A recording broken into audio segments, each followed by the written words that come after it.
ವಿವಿಧ ಕ್ಷೇತ್ರಗಳ ಒಂದು ಕಾರುಣಿಗೆಯನ್ನು ಬೆಳೆಸಿಕೊಳ್ಳುವಂತಹ MS ಲೀಗಲ್ ವಕೀಲರು ಪ್ರಾರ್ಥನೆಯನ್ನ ಹಾಡುವುದರ ಮುಖಾಂತರ ಕಾರ್ಯಕ್ರಮಕ್ಕೆ ಚಾಲನೆ ನೀಡಬೇಕಂತ ಕೇಳಿಕೊಳ್ಳುತ್ತೇವೆ. ಸಮಾರಂಭದ ಸಾನ್ನಿಧ್ಯವನ್ನು ವಹಿಸಿಕೊಂಡಿರ್ತಕ್ಕಂಥ ಪರಮ ಪೂಜ್ಯ ರುದ್ರಮುನಿ ಶಿವಾಚಾರ್ಯ ಮಹಾಸ್ವಾಮಿಗಳನ್ನು ನಾನು ಭಕ್ತಿಪೂರ್ವಕ ತಮ್ಮೆಲ್ಲರ ಪರವಾಗಿ ನಾನು ಭಕ್ತಿಯಿಂದ ಅವರನ್ನು ಸ್ವಾಗತ ಕೊಡ್ತಾ ಇದ್ದೇನೆ.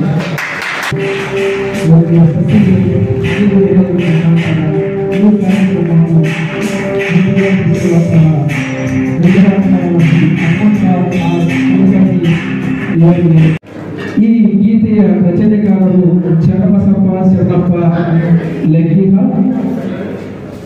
ಅಧ್ಯಕ್ಷರು ಕನ್ನಡ ಜನಪದ ಪರಿಷತ್ ಇಲ್ಕರ್.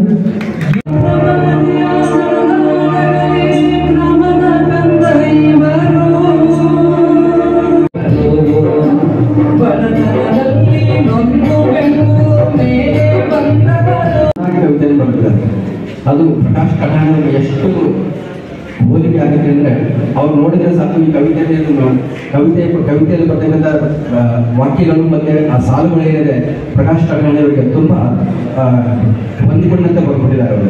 ಈಗ ಅವ್ರ ಬಗ್ಗೆ ಏನು ಮಾಡೋದು ಅರ್ಥನೇ ಆಗ್ತಿಲ್ಲ. ಆಮೇಲೆ ನಾನು ಇಲ್ಲಿ 2023ರಲ್ಲಿ ನ್ಯಾಯಾಧೀಶನಾಗಿ ಬಂದಾಗ ಪ್ರಕಾಶ್ ಕಟಾಣಿ ಅವರು ವಕೀಲ ಸಂಘದ ಅಧ್ಯಕ್ಷರಾಗಿದ್ದರು. ಬಂದಾಗ ನನ್ನನ್ನು ಮಾತಾಡಿಸ್ಕೊಂಡು ಆಮೇಲೆ ನಾನು 2 ವರ್ಷಗಳ ಕಾಲ 1.5-2 ವರ್ಷಗಳ ಕಾಲ ಅಧ್ಯಕ್ಷರಾಗಿದ್ದರು. ಅವರು ಎಷ್ಟು ಸೌಮ್ಯ ಸ್ವಭಾವದವರೆಂದರೆ ಅವರು ನ್ಯಾಯಾಲಯದಲ್ಲಿ ಅವರು ಪಾರ್ಟಿ ಸವಾಲು ಮಾಡ್ತಿರ್ಬೇಕಾದ್ರೆ ಆರ್ಗ್ಯುಮೆಂಟ್ ಮಾಡಬೇಕಾದ್ರೆ ಒಂದು ದಿವಸನೂ ಒದರಾಡೋರಲ್ಲ, ಒಂದು ದಿವಸನೂ ಕೂಗ್ಲೋರಲ್ಲ. ಸೌಮ್ಯವಾಗಿ ಗೌರವಪೂರ್ವಕವಾಗಿ ತಮ್ಮ ಸಬ್ಮಿಷನ್ನ ಮಾಡ್ತಿದ್ರು. ಇದನ್ನು ಕೂಡ ಮಾಡ್ತಾರೆ. ತಾವು ಅಧ್ಯಕ್ಷರಾಗಿದ್ದೀವಿ ಅಂತ ಹೇಳಿ ಯಾವುದೇ ಅಹಂ ಇದೆ. ನನ್ನ ಚೇಂಬರ್ ಕೊಡಬೇಕಂದ್ರೂ ಕೂಡ ಮೊದಲು ಪರ್ಮಿಷನ್ ತಗೊಂಡು ಗೌರವಪೂರ್ವಕವಾಗಿ ಬಂದು ಗೌರವಪೂರ್ವವಾಗಿ ಮಾತಾಡಿಸ್ಕೊಂಡು ಏನಾದರೂ ಕಾರ್ಯಕ್ರಮ ಇದೆ ಗೌರವಪೂರ್ವಕವಾಗಿ ಕರೆದು ಅಷ್ಟು ತಮ್ಮ ಒಂದು ನಡೆನುಡಿಯಲ್ಲಿ ಅಷ್ಟು ಒಂದು ಉನ್ನತ ಒಂದು ಗೌರವ ಸ್ಥಾನವನ್ನು ಪಡ್ಕೊಂಡಿದ್ದಾರೆ. ಭಾಳ ಖುಷಿಯಾಗುತ್ತೆ ಅವರಿಗೆ. ಇವತ್ತಿನ ದಿವಸ ನಮ್ಮನ್ನು ಈ ಸಭಾಮುಖ ಕರೆದಿದ್ದಾರೆ. ಅವರಿಗೆ 50ನೇ ವರ್ಷ ಹುಟ್ಟುಹಬ್ಬದ ಹಾರ್ದಿಕ ಶುಭಾಶಯಗಳು. ಹಾಗೆ ವಕೀಲ ವೃತ್ತಿಯಲ್ಲಿ 25 ವರ್ಷಗಳನ್ನ ಸವಿಸಿಬಿಟ್ಟಿದ್ದಾರೆ. ಅವರಿಗೆ ಕವಿತೆಯಲ್ಲಿ ಗೊತ್ತಾಗುತ್ತೆ ಅವರು ಬಡತನದಲ್ಲಿ ಹುಟ್ಟಿ ಆ ಒಂದು ಕಠಿಣ ಒಂದು ಪರಿಸ್ಥಿತಿಯಲ್ಲಿ ಬೆಳೆದು ಅವರು ಉನ್ನತ ಈ ಒಂದು ವಕೀಲ ವಿದ್ಯಾರ್ಥಿಯನ್ನು ಮುಗಿಸಿ ವಕೀಲ ವೃತ್ತಿಯನ್ನು ಮಾಡ್ಕೊತಾ ಸಮಾಜ ಸೇವೆಯನ್ನು ಮಾಡ್ತಿದ್ದಾರಲ್ಲ, ಅದು ತುಂಬ ದೊಡ್ಡ ವಿಷಯ. ಆಮೇಲೆ ಅದರ ಜೊತೆ ಸಮಾಜ ಸೇವೆಯನ್ನು ಕೂಡ ಮಾಡ್ತಾ ಇದ್ದಾರೆ. ಇವತ್ತು ಕಠಾಣಿ ಸಮಾಜ ಸೇವಾ ಫೌಂಡೇಶನ್ ಉದ್ಘಾಟನೆ ಕೂಡ ಅವರು ಉದ್ಘಾಟನೆ ಒಂದು ಸಮಾರಂಭ ಕೂಡ ಇಟ್ಕೊಂಡಿದ್ದಾರೆ. ಅವರ ಒಂದು ಸಮಾಜ ಸೇವೆ ಇದೆ, ಅದು ಬರೀ ಹುಡುಗರಿಗೆ ಮಾತ್ರ ಸೀಮಿತ ಆಗಿರದೆ ಸುತ್ತಮುತ್ತಲ ಹಳ್ಳಿಗಳಿಗೆ, ಸುತ್ತಮುತ್ತಲ ನಗರಗಳಿಗೆ, ನಮ್ಮ ರಾಜ್ಯಕ್ಕೆ ಅದೊಂದು ಮಾದರಿಯಾಗಿ ಅವರ ಒಂದು ಸೇವೆ ಏನಿದೆ ನಮ್ಮ ಜನರೆಲ್ಲ ಕೊಂಡಾಡುವಂತ ಆಗಿ ಅಂತ ಹೇಳ್ತಾ, ವಕೀಲರು ಒಂದು ಸಣ್ಣ ಗ್ರಾಮದಲ್ಲಿ ಜನಿಸಿದವರು. ಅದು ನಮ್ಮ ಹಡಗಲಿ ಗ್ರಾಮದಲ್ಲಿ ಜನಿಸಿದವರು. ನಮ್ಮ ಹಡಗಲಿ ಗ್ರಾಮಪ್ಪ ಅಂತಂದ್ರೆ ರುದ್ರಮುನಿ ಶಿವಾಚಾರ್ಯರ ಒಂದು ಮಠದ ಒಂದು ಇತಿಹಾಸ ಐತೆ. ರುದ್ರಮುನಿ ಶಿವಾಚಾರ್ಯರ ಆಶೀರ್ವಾದ ಅಂತಿಂತದಲ್ಲ, ಇವತ್ತು ಯಾವತ್ತಿಗೂ ಅನುಷ್ಠಾನ ಮೂರ್ತಿಗಳು. ಆ ಅನುಷ್ಠಾನದಿಂದ ಇವತ್ತ ಹಡಗಲಿ ಗ್ರಾಮ ಎಲ್ಲೈತೆ ತೋರಿಸ್ಕೊಟ್ಟಿದ್ದು ಇವತ್ತು ನಮ್ಮ ಕಟಾಣಿ ವಕೀಲರು ಅನ್ನುವಂಥ ಮಾತನ್ನು ಈ ಸಂದರ್ಭದಲ್ಲಿ ಹೇಳಬೇಕಾಗುತ್ತೆ. ಯಾಕಂದ್ರೆ ಅವತ್ತು ಬಡತನ ಕುಟುಂಬದಿಂದ ಬಂದವರು, ಬಡತನ ಕುಟುಂಬದಿಂದ ಬಂದು ಒಂದು ವಿದ್ಯಾರ್ಜನೆ ಮಾಡಿ ಇವತ್ತು ನಾವು ಏನಪ್ಪಾ ಅಂತಂದ್ರೆ ಹೆಸರು ಪಡ್ಕೊಂತಾರ ಅಂತಂದ್ರೆ ಅದು ದೊಡ್ಡದು. ಅದು ಯಾರಪ್ಪ ಅಂದ್ರೆ ಆಶೀರ್ವಾದ, ರುದ್ರೇಶನ ಆಶೀರ್ವಾದ ಅನ್ನುವಂಥ ಮಾತನ್ನು ಈ ಸಂದರ್ಭದಲ್ಲಿ ಹೇಳ್ತಾ ಇರ್ತೀವಿ. ಯಾಕಂದ್ರೆ ಹಿಂದೆ ಅವರು ಮುತ್ತಾತನಿಗೆ ನಮ್ಮಲ್ಲಿ ಹುಡುಗಾಟ ಮಾಡ್ತಿದ್ರು. ವಕೀಲರು ಇರ್ತಿದ್ರು ಆಚೆಗ. ಅಂದ್ರೆ ವಕೀಲರು ಅಂತ ಯಾಕೆ ಹುಡುಗಾಟ ಮಾಡ್ತಿದ್ರು ಅಂದ್ರೆ ಆ ಭಾಷೆ ಯಾರ ಹುಡುಗರು ಇದ್ರಪ್ಪ ಅಂದ್ರೆ ಸ್ವಲ್ಪ ಅವರು ಮುಕ್ತರಿದ್ರ ಅವರಿಗೆ ಪೋಸರ್ ಅನ್ನೋದು, ಇನ್ಸ್ಪೆಕ್ಟರ್ ಅನ್ನೋದು, ಹೀಗೆ ನಮ್ಮ ಹಳ್ಳಿ ಭಾಷೆಗಳು ಮಾತಾಡ್ತಿದ್ರು. ಅವ್ರ ಮುತ್ತಾಚ ಏನಪ್ಪ ವಿದ್ಯೆ ಕಲಿಲಾರ್ದ ವಕೀಲ ನಡೆಸ್ಕೊಂಡ, ಇವಾಗ ವಿದ್ಯೆ ಕಲಿಸಿ ವಕೀಲ ನಡೆಸ್ಕೊಂಡು ಅನ್ನೋಂಥ ಮಾತನ್ನು ಈ ಸಂದರ್ಭದಲ್ಲಿ ನೆನಪಿಸ್ತೀನಿ. ಇವತ್ತು ಪ್ರೋತ್ಸಾಹಕರೇನು ಎಲ್ಲರೂ ಬಂದಿರಲ್ಲ, ಇವತ್ತು ಆಶೀರ್ವಾದ ಇವತ್ತು ಅವ್ರ ಮ್ಯಾಲ ಇರಲಿ, ಇವತ್ತು ಇನ್ನಷ್ಟು ಅವ್ರು ಬೆಳೀಲಿ, ಇನ್ನಷ್ಟು ದೇವರ ಆಯುಷ್ಯ ಆರೋಗ್ಯ ಹೆಚ್ಚಿಗೆ ಮಾಡಲಿ, ಇನ್ನೂ ಅವರು ಹೆಚ್ಚಿನ ರೀತಿಯಿಂದ ಬೆಳೀಲಿ ಅನ್ನೋ ಮಾತನ್ನು ಈ ಸಂದರ್ಭದಲ್ಲಿ ತಿಳಿಸಕ್ಕೆ ಅವಾಗ ನಾನು ಮತ್ತು ಔಟಿ ಮತ್ತು ಪ್ರಕಾಶ್ ಕಟಾಣಿ ಅವರು ಸೇರಿದ್ವಿ.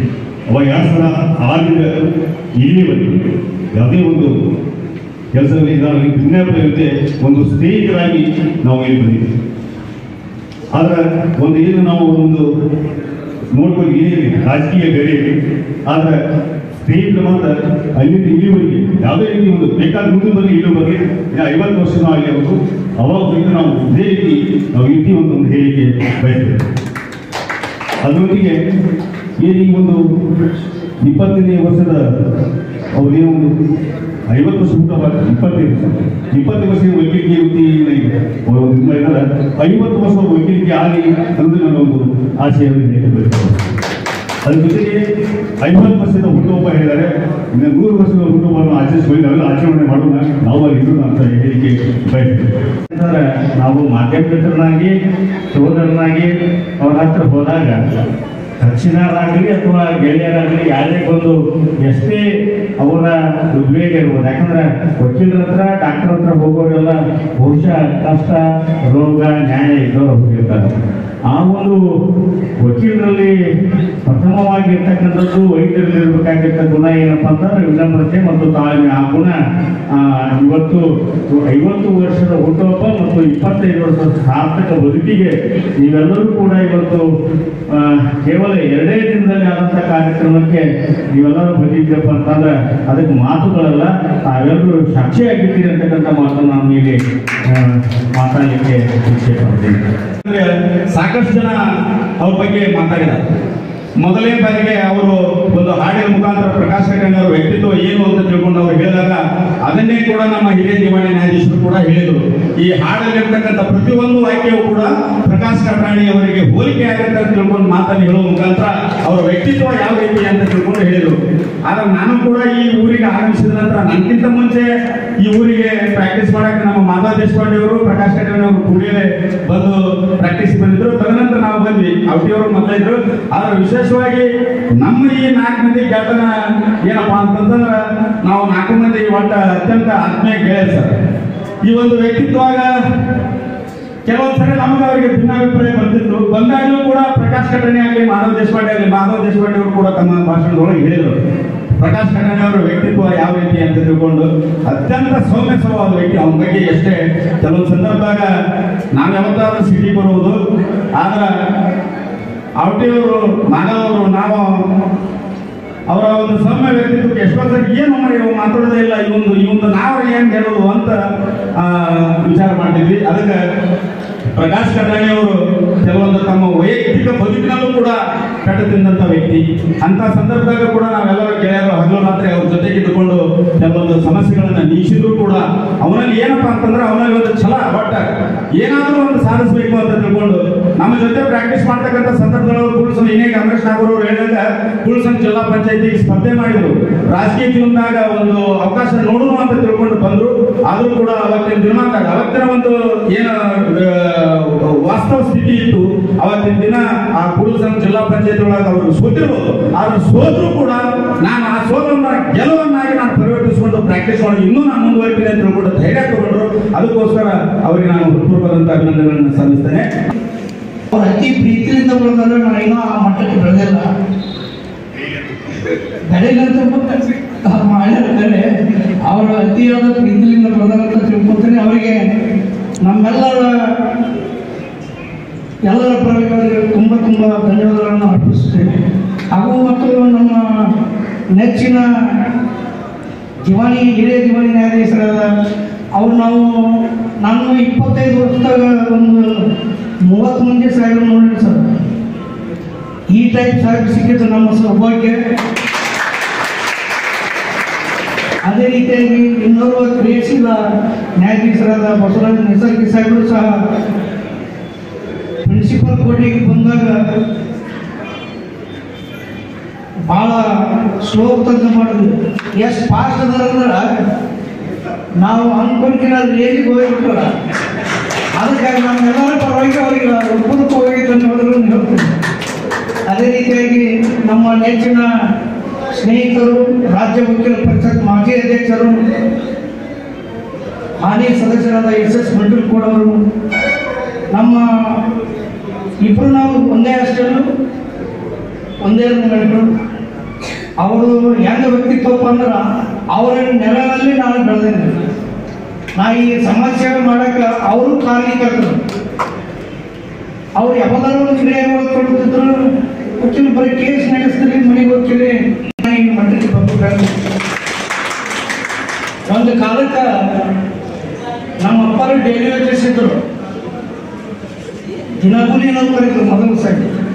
ಒಂದು ಪನ್ನಿದ್ದಾಗಿಂದ ಗ್ರಾಮಾಧಿಕಾರಿ, FDC ಆದರು ಎಲ್ಲ ಆದರು. ಪೂರ್ವಿದೊಳಗೆ ದಿನಗೂಲಿ ನೌಕರಿ ಇದ್ದಾಗ ಅವ್ರು ಆಲ್ಮಟ್ಟಿ ಡ್ಯಾಮ್ ಒಳಗೆ ದಿನಗೂಲಿ ಕೆಲಸ ಮಾಡುವಾಗ ಅವ್ರಿಗೆ ಜೀವ ಬೆದರಿಕೆಯಾಗಿ ಹೊರಗೆ ಪ್ರಯತ್ನ ಮಾಡಿದ್ರು. ಅಂಥ ಸಂದರ್ಭದಲ್ಲಿ ನಮ್ಮ ಮನೆಗೆ ಬೆಳಕಾಗಿ ಬಂದವರು ಯಾರಪ್ಪ ಅಂದ್ರೆ ರುದ್ರಮಣಿ ಶಿವಾಚಾರ್ಯರು.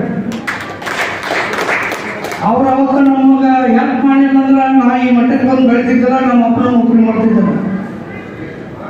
ಇದು ಯಾವಾಗಲೂ ನಮ್ಮ ಹೃದಯದಾಗೈತಿ. ಅವ್ರ ಬಗ್ಗೆ ಎಷ್ಟು ಹೇಳಿದ್ರು ಕಡಿಮೆ. ಅವರು ನಮ್ಗೆ ಯಾವಾಗಲೂ ದಾರಿ ದೀಪವಾಗಿ ಅವರ ಆಶೀರ್ವಾದ ಸದಾ ನಮ್ಮ ಮೇಲೆ ಇರುತ್ತೆ, ಮುಂದೆ ಇರ್ತಾರೆ. ಇಷ್ಟೆಲ್ಲ ಕಾರ್ಯಕ್ರಮಕ್ಕೆ ಕಾರಣೀಭೂತರಾದವರು ನಮ್ಮ ಸ್ನೇಹ ರಂಗದ ಬಳಗದವರು. ಅವ್ರಿಗೆ ಹೆಚ್ಚಿದ 2 ದಿವಸದಿಂದ ಅವ್ರು ಎಲ್ಲರೂ ಒಂದೊಂದು ಜಾಬ್ದಾಗದಾರ, ಎಲ್ಲ ಶಿಕ್ಷಕರದಾರ. ಆಲ್ಮೋಸ್ಟ್ ಆಲ್ 50% ಟೀಚರ್ಸ್ ಅದಾರ. ಅವರು ಈಗ ಬರ್ಬೇಕಂದ್ರೆ ಮೇಲಾಧಿಕಾರಿ ಪರ್ಮಿಷನ್ ತೊಗೋಬೇಕು. ಸೊ ಒಂದು ರಜಾ ಆಗಿ ಬರ್ಬೇಕಾದ್ರೆ ಕಷ್ಟ. ಅಂಥವೆಲ್ಲ ಕಷ್ಟ ಬದಿಗೆ ಹೊತ್ತಿ ಇಂಥ ಕಾರ್ಯಕ್ರಮ, ನಮ್ಮ ಕಾರ್ಯಕ್ರಮಕ್ಕೊಂದು ಭಾಗಿಯಾಗಿ ಈ ಕಾರ್ಯಕ್ರಮ ಯಶಸ್ವಿ ಮಾಡಿದ ಸರ್ವ ಸ್ನೇಹ ರಂಗದ ಬಳಗಕ್ಕೂ ಹಾಗೂ ನಮ್ಮ IPL ಬಳಗಕ್ಕೂ ಹಾಗೂ ನನ್ನ ಸರ್ವ ಸದಸ್ಯರ ವಕೀಲರ ವೃಂದಕ್ಕೂ ತುಂಬ ಅಭಿನಂದನೆಗಳನ್ನು ಸಲ್ಲಿಸುತ್ತಾ, ತಾವೆಲ್ಲರೂ ಸಹಕಾರ ಮಾಡಿದ ಈ ಕಾರ್ಯಕ್ರಮಕ್ಕೆ ಪ್ರತ್ಯಕ್ಷವಾಗಿ ಪರೋಕ್ಷವಾಗಿ ಸಹಕಾರ ಮಾಡೋಕ್ಕೆ ಎಲ್ಲರಿಗೂ ಅನಂತ ಧನ್ಯವಾದಗಳನ್ನು ಹೇಳ್ತಾ ನಾನು ಮಾಡ್ಕೊಳ್ಬೋದು. ಉದಾಹರಣೆಯಿಂದ ಈಗ 50 ವರ್ಷ ನಿಮ್ಮ ಸಾರ್ಥಕ ಬದುಕಾಗಿದೆಯಲ್ಲ, ಈ ಬದುಕು 100 ವರ್ಷ ನಾವು ಬಾಳಲಿ ಈ ಸಮಾಜದಲ್ಲಿ ಕೆಳಮಟ್ಟದಲ್ಲಿರ್ತಕ್ಕಂಥ ಪ್ರತಿಯೊಬ್ಬ ಪ್ರಜೆಯನ್ನು ಗುರುತಿಸಿ ಅವ್ರ ಮೇಲೆತ್ತುವ ಕಾರ್ಯಕ್ರಮ ಮಾಡಲಿ. ನಿಮ್ಮ ಜೊತೆಗೆ ನಿಮ್ಮ ಸ್ನೇಹಿತರುಗಳ, ನಿಮ್ಮ ಗ್ರಾಮದವರು, ವಕೀಲ ಸಂಘದವರು, ನಾನೂ ಸಹ ತನುಮನದಲ್ಲಿ ನಮ್ಮ ಜೊತೆ ಇರ್ತೀನಿ ಅನ್ನೋಂಥ ಮಾತನ್ನು ಹೇಳ್ತಾ, ಇವತ್ತಿಗೆ ನಾವು 1999ರಲ್ಲಿ ಅವರನ್ನ ಪ್ರಥಮ ಪರಿಚಯ. ಅವತ್ತಿಂದ ಇವತ್ತಿಗೂ ಏನೇನು ಸಹ ನಾವು ಒಬ್ಬೊಬ್ಬರು ವಿಚಾರವನ್ನು ಮಾಡಿಕೊಂಡು ಸಮಾಜ ಸೇವೆ ಮಾಡುವಂಥ ಗುರಿ ಇಟ್ಕೊಂಡು ಬಂದಿದ್ದೀವಿ. ಅದಕ್ಕೆಲ್ಲರಿಗೂ ಯಾರಾದರೂ ನೀವೆಲ್ಲರೂ ಇವತ್ತು ರೀತಿ ಕಾರ್ಯಕ್ರಮ ಅಟೆಂಡ್ ಮಾಡಿ ನೀವೇ ಸಾಕ್ಷಿ ಅನ್ನುವಂಥ ಮಾತನ್ನು ಹೇಳಿ ನಾನು ಇವತ್ತು ಮುಂದಿನ ಕಾರ್ಯಕ್ರಮಕ್ಕೆ ಹೋಗಬೇಕಾಗಿದೆ. ಶೀಘ್ರ ಮತ್ತು ವೇದಿಕೆಗೆ ಕೃಷಿ ರೈತರು ಬೆಳೆದತಕ್ಕಂಥ ಪ್ರಸಾದ ಏನಿದೆಯಲ್ಲ, ಆ ಪ್ರಸಾದವನ್ನು ತಯಾರು ಮಾಡತಕ್ಕಂಥ ರೈತರು ಒಕ್ಕಲಿಗರು, ನಮ್ಮ ಕಟಾಣಿಯವರು ಬಹಳಷ್ಟು ಬಡವರು. ಯಾವಾಗಲೂ ರುದ್ರೇಶ್ವರನ್ನು ಸ್ಮರಿಸಿಕೊಂಡು ತಮ್ಮೆಲ್ಲ ಕಾರ್ಯಕ್ರಮಗಳನ್ನು ಮುಂದುವರಿಸಿಕೊಂಡು ಹೋಗ್ತಕ್ಕಂಥ ಜನರು ಬಹಳಷ್ಟು ಬಡವರು.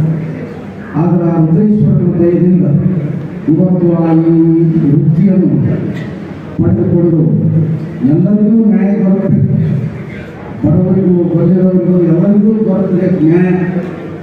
ಅಂತಹ ಒಂದು ವಿಚಾರವನ್ನು ಕೈಕೊಂಡು ಇಲ್ಲಿ ಕುರುಬಂದು ಭಾಗಕ್ಕೆ ಬಂದು ತಮ್ಮ ವಕೀಲ ವೃತ್ತಿಯನ್ನು ಇಲ್ಲೆಲ್ಲ ಮಾಡಿ ಬಡವರಿಗೆ ನ್ಯಾಯವನ್ನು ತರಿಸಿಕೊಡ್ತಕ್ಕಂಥ ಮುಖ್ಯವಾಗಿರ್ತಕ್ಕಂಥ ಅಂಥದ್ದನ್ನೆಲ್ಲ ನಮ್ಮ ಕಟಾಣಿಯವರು ಮಾಡ್ತಕ್ಕಂಥ ಭಾಳ ಸಂತೋಷ.